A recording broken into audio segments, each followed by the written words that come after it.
welcome to Mornings with Yvette, the Conservarican. Thank you for sharing your Sunday morning with me. Today we have a great show. We're going to be talking about different things that happened this week, starting with the assistant principal in Lehigh Acres that got demoted for stopping a school shooting. Yes, you heard right. She stopped a school shooting and got demoted. So we're going to discuss that. Then we're going to talk about the comments that Biden made regarding the African American community. And also we're going to be talking about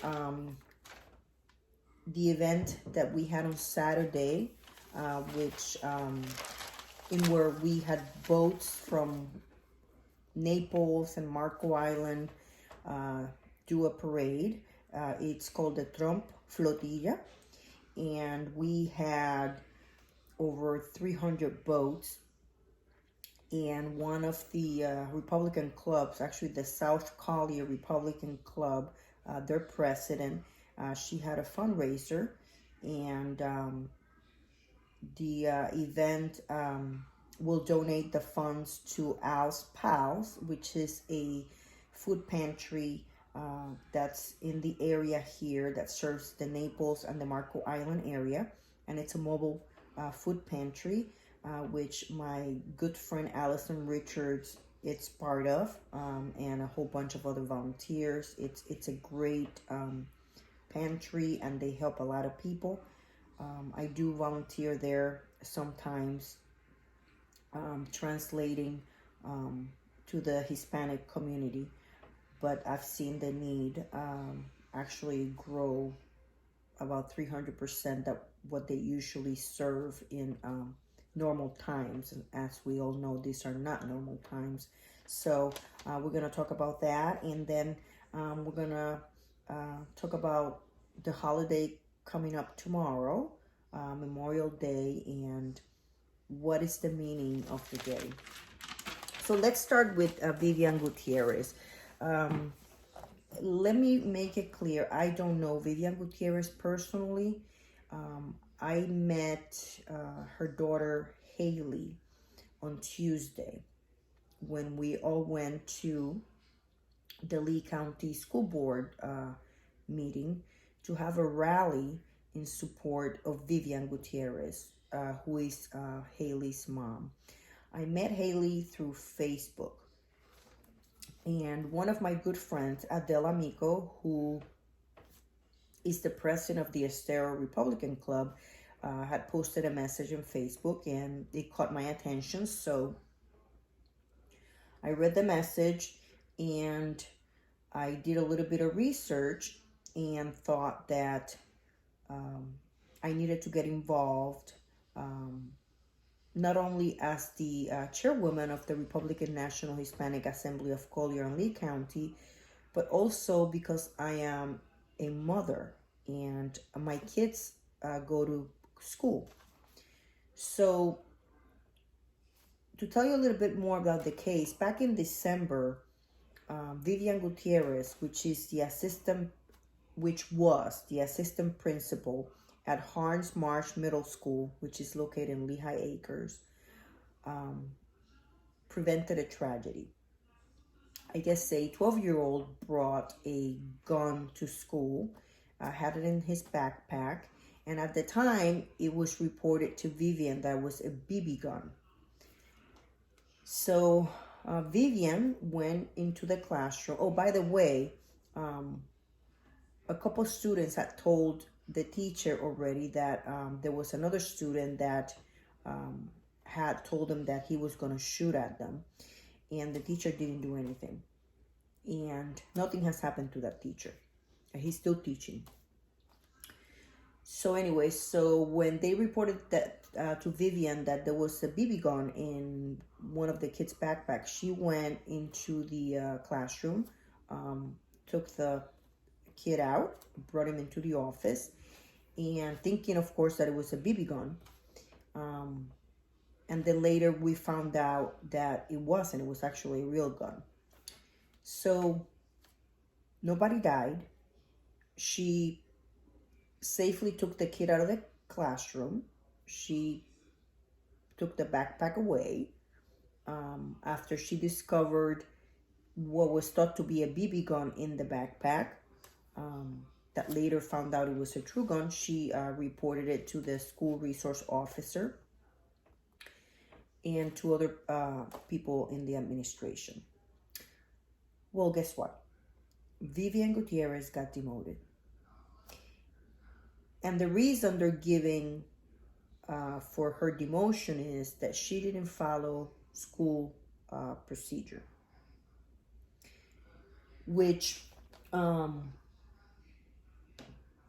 the reality is that the school doesn't have a policy for an active shooter situation. They do have a policy, I'm sorry, for active shooter. They don't have a policy for the when a non-lethal weapon is in a student's possession. So let's backtrack. They have a policy for an active shooter, but they don't have a policy for a non-lethal weapon that's in a student's possession. So if you remember, I told you that it was reported that the kid, the 12-year-old, had a BB gun. And that's what Vivian Gutierrez thought that the kid had in his backpack. So Vivian prevented a tragedy. She did everything she thought was right at the moment, because we all know that you know, you're trained for this and you're trained for that, and there's a lot of stuff in books, and you know, it's like when you go to college and they tell you, yeah, you learn everything in the books, and then you go out in the real world, and guess what? It's not, it doesn't work that way. And the reality hits you, and everything like you learn in those books, it doesn't work, and now you have to literally like make decisions right then and there. And as a prior military person and having so many friends, still currently military, and many friends that are veterans, and many that didn't make it back, that they gave the ultimate sacrifice, we all know that a split-second decision can make a difference between life and death. And when Vivian Gutierrez heard that there was a kid with a BB gun, she decided to go and do what was best for everyone.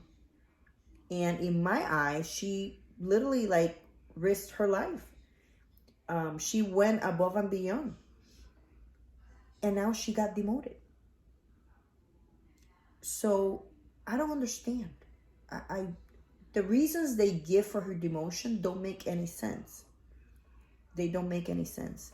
So we went in front of the school board, that's Lee County, and we spoke on behalf of Vivian, telling the school board that we support her and that we thought that they needed to intervene and reinstate her. And as a mother, I can tell you, I have my 14-year-old that's in high school, and then I have my 12-year-old in middle school.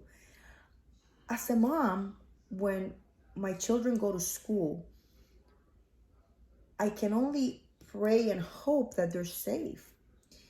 And I hope that there's many more Vivian Gutierrez's, people like her that actually care,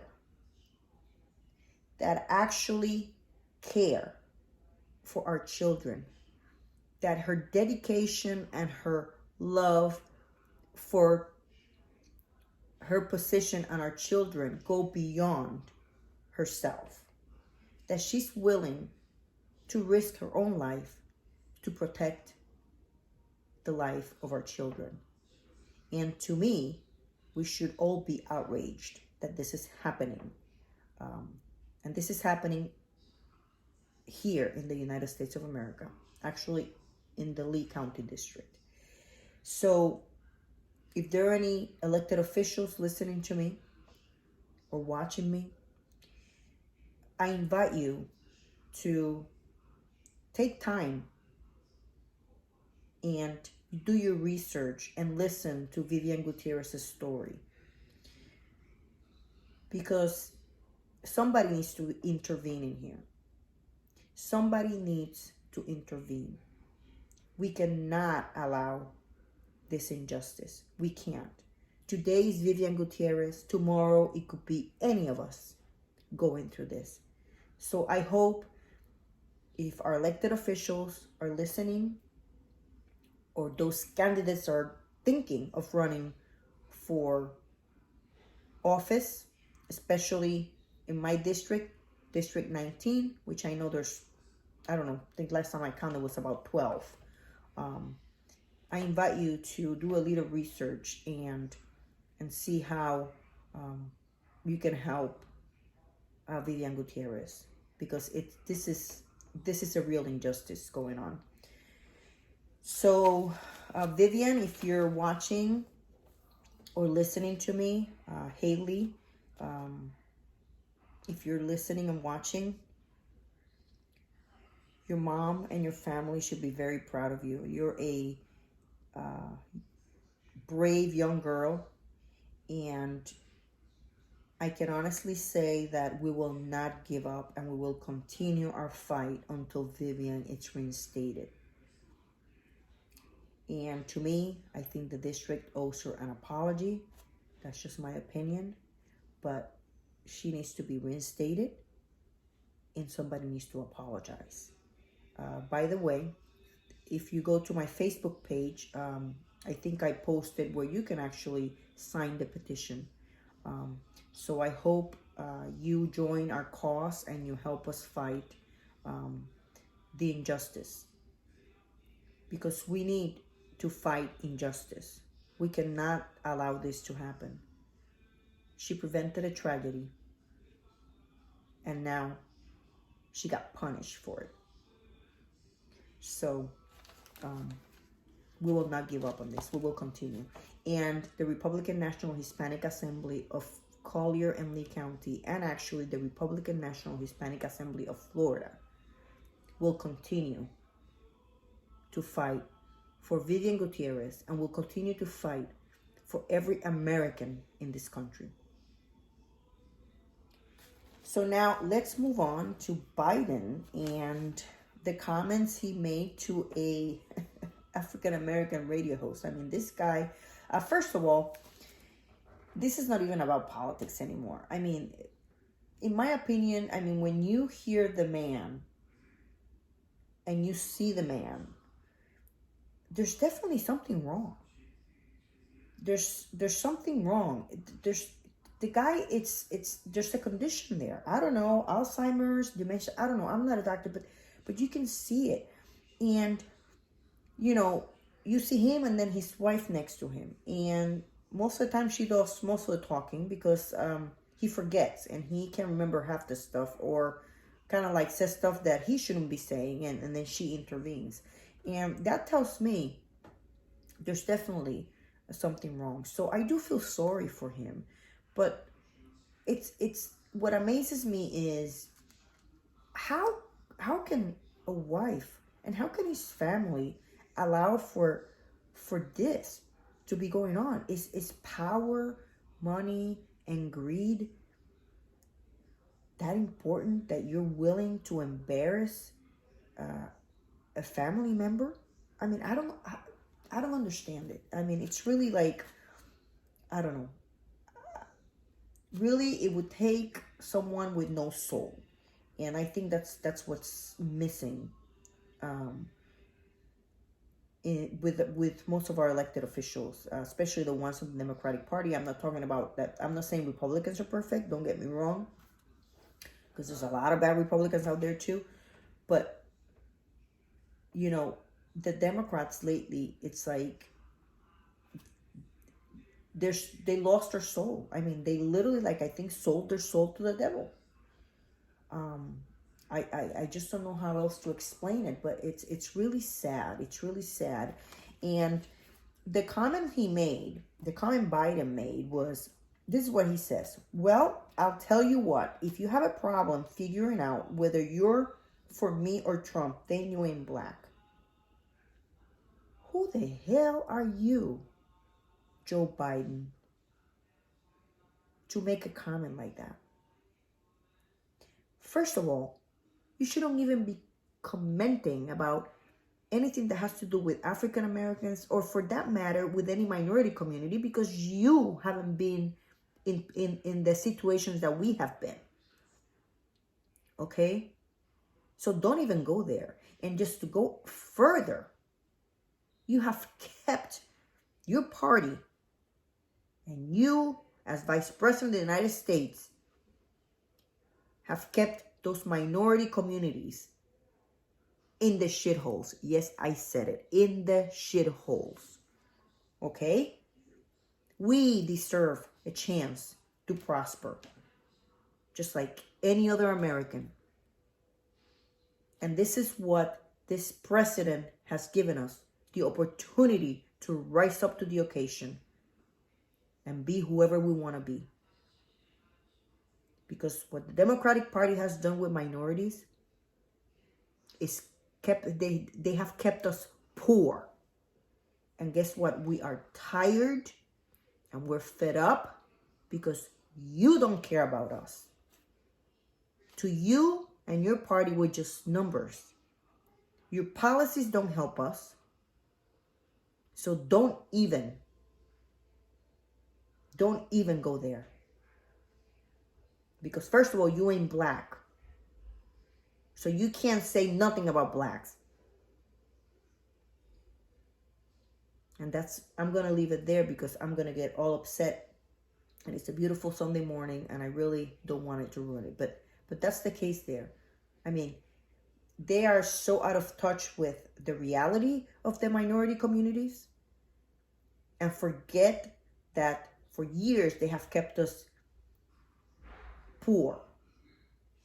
And just to give you some numbers, in case you didn't know, 39% of African American children and adolescents live in poverty.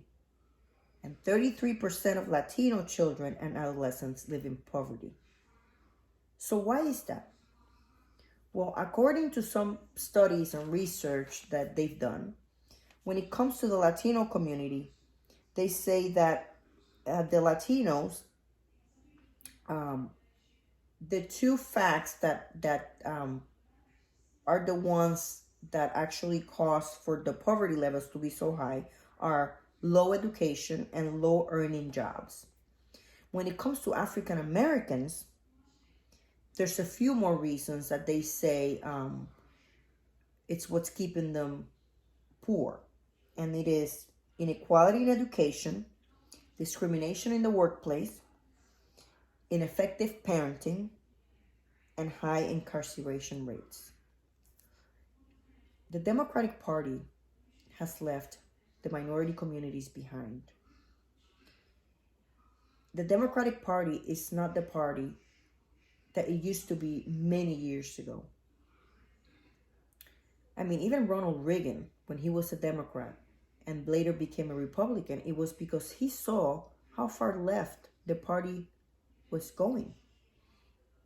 And the party was leaving the working class behind. And we are the working class.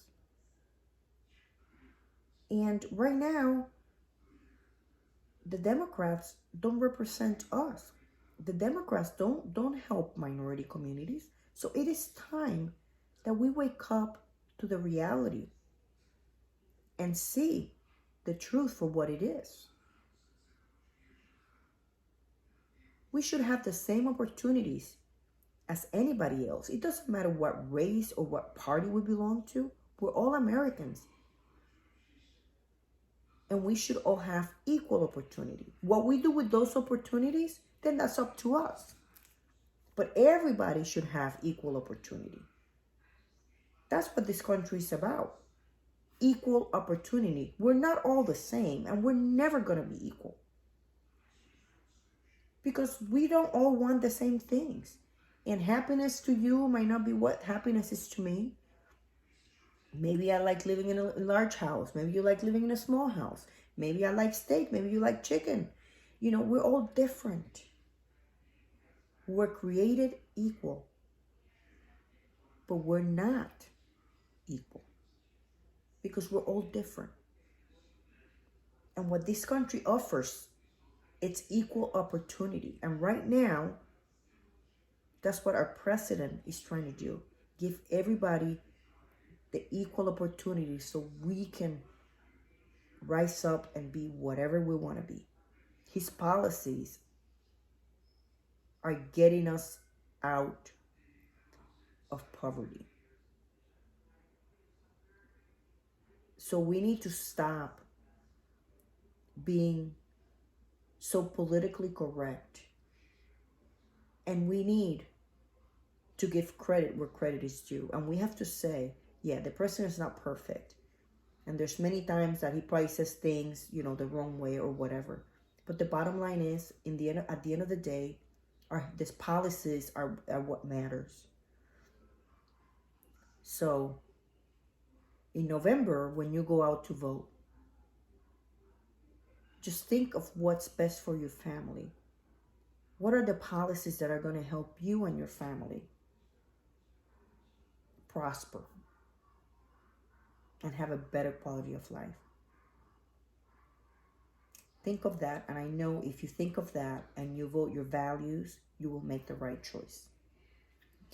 So now we're going to move on to the event that I was part of on Saturday. It was Trump Flotilla, and it was an event put on by the president of the South Collier Republican Club, Kim Mitchell, and she does a charity event every year. And this year, she's the president of that club, so she decided to get everyone together, and she had a concert, and we have boats. We have boats come from Naples to Marco Island, and literally like about 300 boats. I will be next Sunday. I will make sure that I'll give you the exact numbers or maybe how much money she raised for the chosen charity, which it was My Daily Bread Food Pantry and Al's Pals, which are their headquarters are here in Marco Island, but they actually serve Marco Island and the Naples community. It's a great charity. On Saturdays, they have the pantry where people can go and get food. And then every week they have mobile pantries, and they go around and they give out food. And I can tell you that I volunteered for them a few times, helping them with the Hispanic population, and the need has grown during this COVID-19 times.